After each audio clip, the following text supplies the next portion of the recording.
आयशा हलीम आदिल साहिबा हमारे साथ हैं।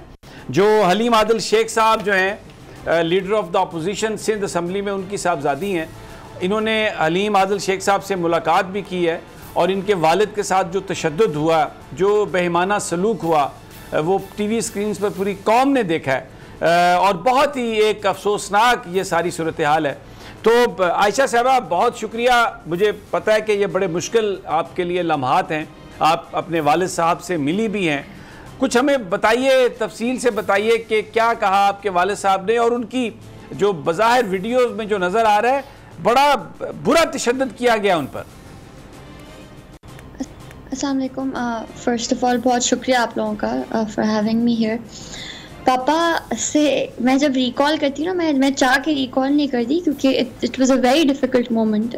मैं पापा से मिली थी एंटी टेररिज्म कोर्ट में जिस दिन उनको रिलीज़ करना था।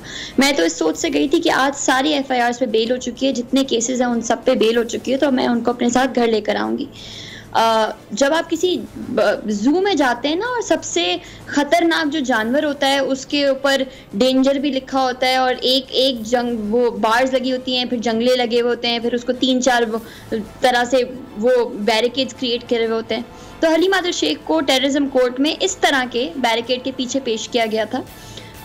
पापा ने मुझे बहुत टाइम बाद देखा था, 21 डेज़ बाद मैं पापा से मिल रही थी, तो उन्होंने अपना एज ए रिफ्लेक्स अपना हाथ मेरे सर पे रखने के लिए आगे किया, तो his hand hit the bars because उनको उस वक्त होता है ना, रियलाइज नहीं होता, एज एन इंस्टिंक्ट उन्होंने किया।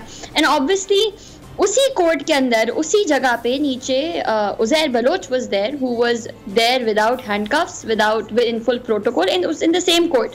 तो मैं सिर्फ ये बताना चाह रही हूँ कि एक सिंध के सिटिंग ऑपोजिशन लीडर को you are treating him like a convicted terrorist. आपने उनको जेल में जहाँ रखा हुआ है वो कोई जिहादी कैंप था जो 3 साल से बंद था, उसको खोल के उधर हलीम आदिल शेख को रखा गया है। पापा की टांग में एक रॉड लगी हुई है, उसका कुछ साल पहले ऑपरेशन भी हुआ था लेकिन वो अनसक्सेसफुल था, तो वो निकल नहीं पाई थी।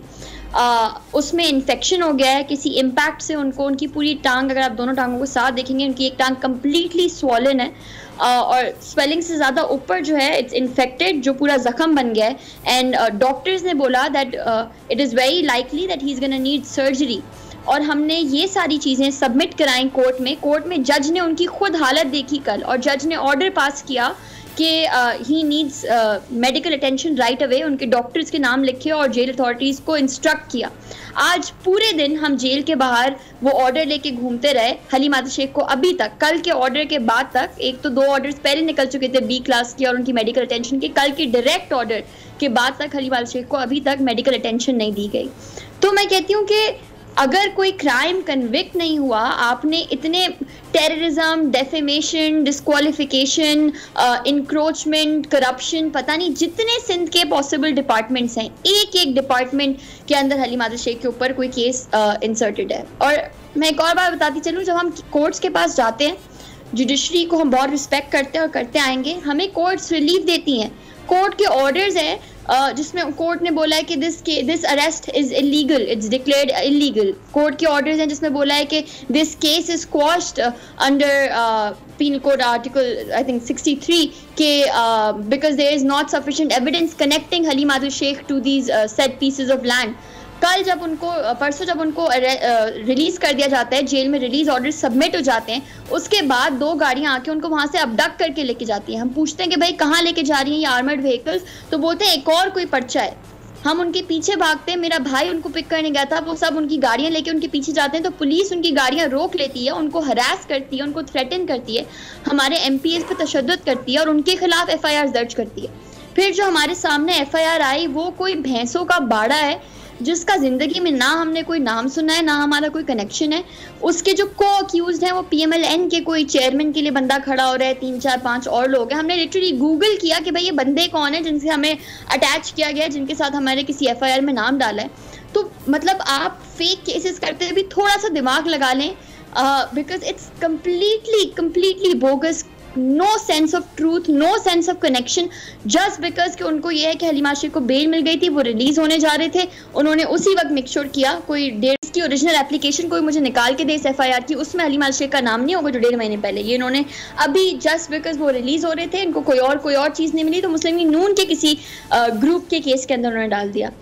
तो बहुत बहुत आयशा, बहुत आपका बड़ी हिम्मत से, बड़ी बहादुरी से आपने ये सारी कहानी सुनाई है, और हलीम आदिल शेख भी बड़ी हिम्मत से इस सारी सूरत हाल का सामना कर रहे हैं, और बहुत ही अफसोसनाक है ये। सोचना चाहिए कानून नाफिज करने वालों को, हमारी अदलिया को, कि ये हम क्या सोसाइटी यहाँ पर बना रहे हैं। क्या यही डेमोक्रेसी का, इसी तरह होती है डेमोक्रेसी, या डेमोक्रेसी की आड़ में इस मुल्क में हमने फैशिज्म को प्रमोट किया है। एक बार फिर नंबर 1 सब्सक्राइब करें और बेल दबाएं ताकि कोई खबर रह न जाए।